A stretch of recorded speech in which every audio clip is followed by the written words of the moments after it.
Se você é um pouquinho parecido comigo, você provavelmente está muito cansado de constantemente estar travando uma briga constante com a sua cabeça, de constantemente se sentir incapaz, constantemente ficar com milhares de pensamentos passando ao mesmo tempo na sua cabeça e você não saber como manejar isso. Eu sou uma pessoa que lida com um transtorno de ansiedade generalizada desde os meus 12 anos de idade e só a gente que vive com isso sabe o quanto que isso pode prejudicar a nossa vida e o nosso desempenho. Mas apesar disso, hoje eu já tenho mais de 10 anos de diagnóstico, eu consigo ter uma vida muito produtiva a partir das coisas que eu vou te contar aqui. Então eu vou te contar como que eu faço para driblar minha mente ansiosa e fazer com que mesmo assim eu permaneça muito produtiva e confiante nos meus resultados. Olá, meu nome é Eduarda Carvalho, sou mentora para Enem Vestibulares há mais de 4 anos e nesse canal aqui eu te ensino a ser mais produtivo, a ter uma rotina melhor e principalmente a atingir a vida dos seus sonhos através de muita obsessão. Já fica aqui, já se inscreve no canal que eu te prometo que o conteúdo aqui é de muita qualidade.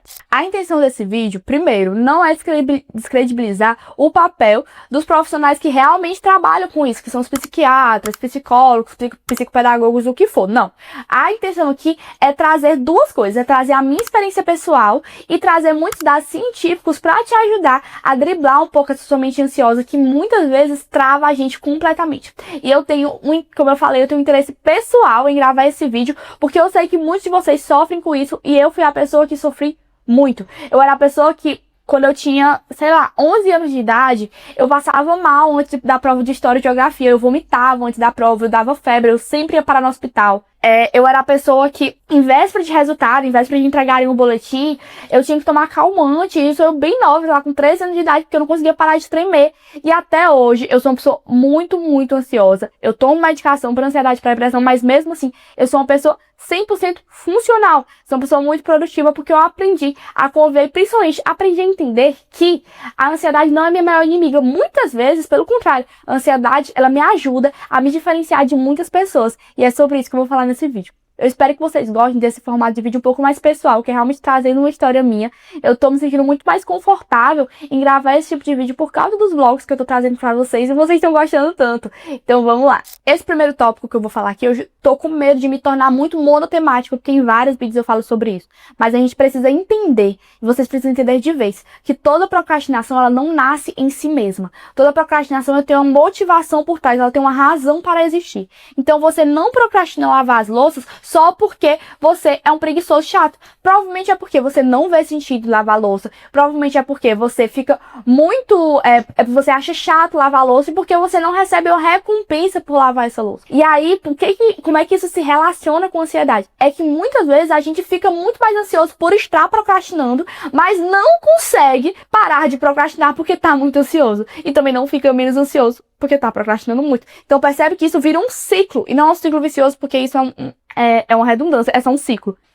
Acaba virando um ciclo de que você procrastina, você fica mais ansioso, você fica mais ansioso, então você procrastina. Então, para começar a entender, o primeiro sintoma e como resolver o primeiro sintoma dessa ansiedade, que é a procrastinação, é você entender o que a sua procrastinação esconde. Na maioria das vezes é por você não ver um significado real naquilo que você está fazendo. Então, levando aqui para o nosso âmbito, que são os estudos, provavelmente você evita tanto estudar, você evita tanto ter contato com a matéria chata e você fica procrastinando aquilo porque você tem muito medo do resultado ruim que aquilo vai trazer pra você. Porque, na verdade, gente, uma coisa que a gente tem que refletir muito é que a procrastinação, ela te deixa numa zona de conforto que você já sabe o resultado. Você sabe exatamente qual é o resultado de não fazer nada, que é não ganhar nada. No entanto, quando você começa a se aventurar e você começa a se obrigar e você começa a fazer as coisas, você está entrando em um terreno muito perigoso, que é o terreno da incerteza. E se você é uma pessoa ansiosa, você sabe muito bem que a incerteza é o que te dá mais ansiedade. Então, muitas vezes a gente evita completamente dar o primeiro passo, porque dar o primeiro passo quer dizer que você está se arriscando. E a partir do momento que você se arrisca, quer dizer que você tem chances de fracassar ou de conseguir aquilo tanto que você quer. Então percebe que não é só procrastinar porque você é vagabundo, porque você é um inútil. Não, na maioria das vezes você procrastina porque você tem muito medo do fracasso. Por isso que é tão importante entender por que você faz o que você faz, por que você está fazendo aquilo dali. E principalmente, constantemente se lembrar de onde é que você quer chegar a curto, a médio e a longo prazo. Porque a partir disso você consegue entender por que você está fazendo aquilo. Sabe o exemplo de lavar a louça que eu falei aquilo, a consequência a curto prazo de você lavar a louça é que provavelmente sua mãe não vai te matar e tacar uma vassourada no meio das suas costas. A consequência a médio prazo é que você vai estar em uma casa mais arrumada. E a consequência a longo prazo é que você vai começar a sentir prazer em promover uma casa higiênica, uma casa segura para vocês. Então percebe que tudo pode ser destrinchado dessa forma. E quando você faz isso, você começa a entender aonde que você precisa atuar para que aquela procrastinação pare de existir. Então a primeira coisa é, eu não quero estudar por quê? E aí quando você pensa no meio psicológico, é justamente isso que eu falei. Você não quer estudar porque você tem medo do resultado. Você tem medo do que vai acontecer se você falhar. Todo mundo conhece ou já foi aquele aluno que era aluno nota 7, nota 8, nota 9 quando tinha sorte, mas ele não estudava muito. E aquela pessoa que todo mundo falava e dizia assim, se esse menino estudasse, eita, que ele era o melhor da turma.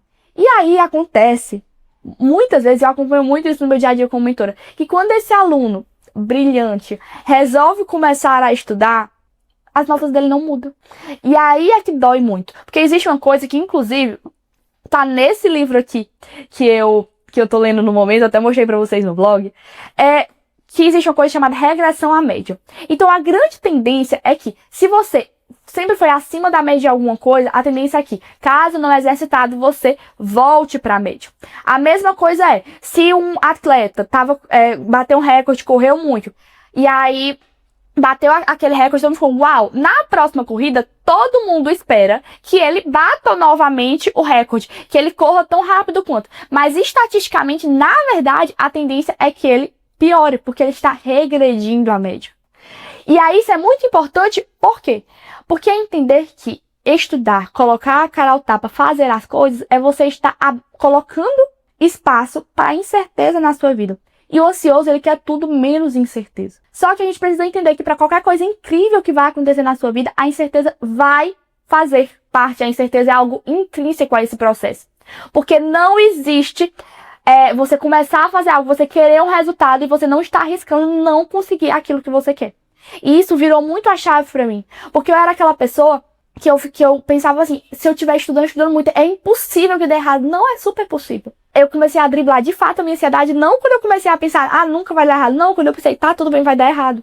Mas eu tenho 100% de certeza que vai dar errado se eu não fizer nada. Se eu começar a fazer, eu estou aos poucos construindo uma maior garantia de que as coisas vão sair como eu quero que saiam. E aí isso mudou muito a chave pra mim, porque isso fez com que eu parasse de procrastinar tanto e entendesse que a cada vez que eu procrastinava mais, eu tava dando mais abertura pra não chegar onde eu queria. Essa segunda coisa que eu vou falar vai tocar muito o coração de você que é muito ansioso. Que é, entenda que existe mais de um caminho para tudo. Que a vida não é escrita de uma forma linear, toda bonitinha, que você precisa seguir aquele caminho.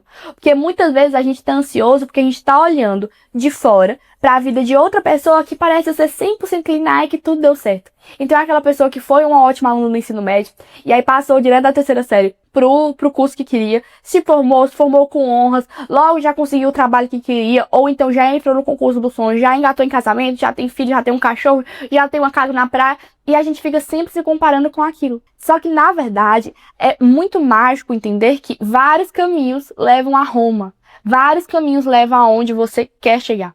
E a grande questão é que você nunca vai saber qual é o caminho certo se você não percorrer esse caminho. Então, mais do que nunca, é necessário que você percorra.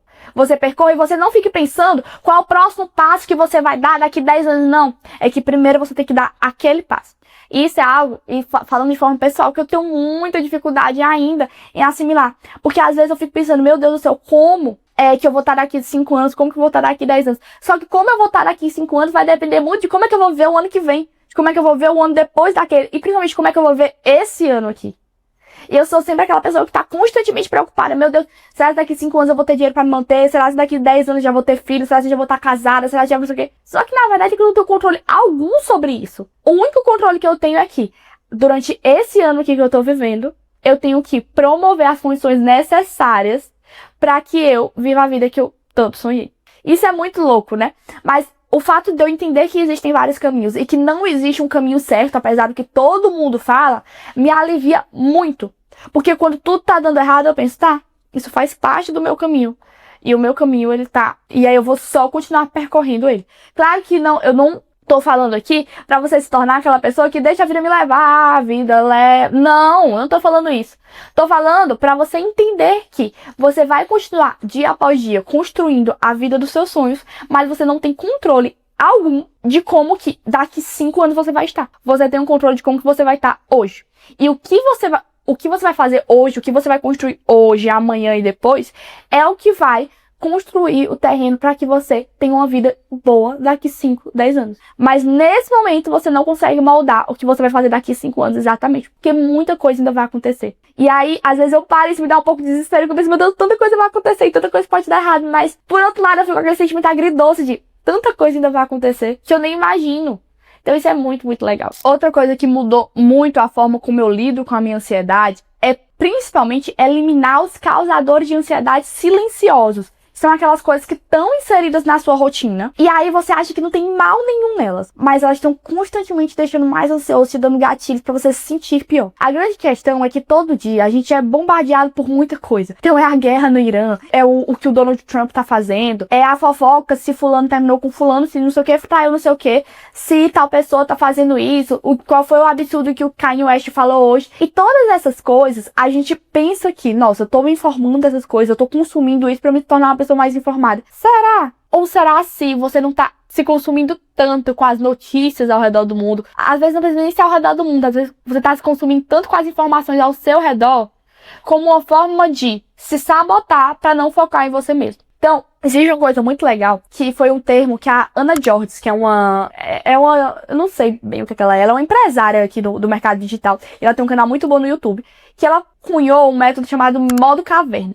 E esse modo caverna é justamente você se blindar de completamente qualquer coisa que não conspire para o resultado que você quer. Então, por exemplo, você passar 6 meses focado só em produzir conteúdo pro digital. Então, todos os dias você vai gravar vídeo. Toda vez que você for consumir vídeos, você vai estar consumindo vídeos pra melhorar a sua produção de vídeo e por aí vai. É justamente o modo obcecado que a gente tanto fala por aqui. E a grande questão é que o que é que eu percebo? Não precisam existir só esses dois extremos. Você não precisa só ser aquela pessoa que dá conta de tudo que acontece. Você também não precisa ser aquela pessoa que se blinda completamente. Mas eu comecei a gerir de uma forma muito mais saudável a minha ansiedade quando eu comecei a filtrar o que eu consumia. Então, por exemplo, eu via na época da pandemia. Foi o ano que eu tava me preparando para o pré-vestibular. Então, foi o meu primeiro e último ano de cursinho. E foi um ano muito incerto. Que chegou em momentos do ano, pra vocês terem noção, que a gente não sabia se ia ter a prova do Enem, que era o vestibular que eu ia fazer. Então, era uma época muito incerta e toda vez que eu ligava a televisão, eu entrava e aí tinha, nossa, tantas pessoas morreram e aí tinha os vídeos do cemitério e aquilo ali mexia muito comigo. Às vezes eu me sentia culpada por estar estudando, porque eu pensava assim, como é que eu tô estudando se o mundo tá se acabando? E aí, quando eu, sei lá, pegava na rede social, tinha, talvez o Enem não exista, tinha um sensacionalista sem noção falando, talvez não tenha Enem esse ano. E aquilo ali acabava comigo. Tudo isso começou a construir uma noção em mim de que eu não precisava estar a par de todas as informações que acontecem. Então, tudo que eu consumo hoje em dia é de forma muito intencional. Por exemplo, às vezes alguém vem falando, nossa, Dudu, tu é tão produtiva e tu usa TikTok. E, gente, eu amo TikTok. Meu TikTok aparece tanta coisa legal que vocês não têm noção. Eu não sei se é porque o TikTok de vocês é só um monte de besteira, é só vídeo de piada, vídeo de fofoca, mas o meu tem tanta coisa legal. E discussões sobre livros, indicações de livros. Claro que às vezes tem uma besteirinha que eu quero rir. Tem! Mas é algo que eu gosto de consumir. Então, ter essa consciência de que eu não preciso estar a par de tudo que acontece no mundo, de que eu não preciso entender o que está acontecendo no reality show do Carlinhos Maia, de eu entender que eu tenho a liberdade e eu tenho o dever de escolher o que eu consumo, me melhorou muito. Porque às vezes você começa o seu dia ali, aí você coloca, sei lá, você vai rolar o feed do seu Instagram. E aí você segue um monte de gente aleatória, você segue milhares de pessoas que estudaram com você ali no ensino médio, aí a galera da faculdade. E aí a sua vida é acompanhar a vida dos outros. Então muitas vezes, às vezes as pessoas ficam assim, nossa, Duda, te segui e tu não me seguiu de volta. Gente, eu só uso o meu Instagram profissional, que é o @EduardoCarvalho-Mentoria.